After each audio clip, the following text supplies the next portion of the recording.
কি করো? আমি অফিসে তা কোন পদে আছো? পিওনের? ছোটখাটো একটা। তা তো অবশ্যই, তোমার মতো ভাঙ্গারিওয়ালা আর ছোটখাটো পদ ছাড়া কি পাবে? ভাঙ্গারি ব্যবসা করে আর কতদিন? Bloody loser. আচ্ছা বলে না তুমি এখানে কি করো?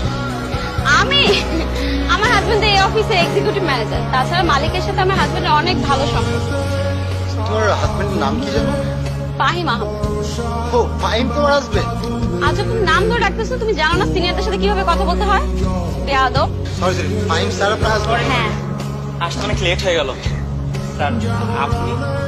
আমি এই যে গাড়ি জন্য ওয়েট করছি। ও আচ্ছা। স্যার মানে? হ্যাঁ, উনি তো আমাদের অফিসের এমডি স্যার।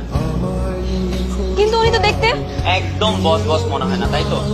আসলে স্যার একজন সিম্পল একজন মানুষ, বুঝছো? স্যার যে অফিসের প্রত্যেকটা এমপ্লয়ের সাথে কি যে ভালো ব্যবহার করে এটা তোমাকে আমি বলে বোঝাতে পারবো না। শুনেছি স্যার সামান্য একটা ব্যবসা দিয়ে শুরু করে আজকে অনেক বড় সুনামধন্য একজন কোম্পানির মালিক হয়ে। স্যারের ছোট একটা বিজনেস ছিল বলে স্যারের প্রেমিকা স্যারকে ছেড়ে চলে গিয়েছে।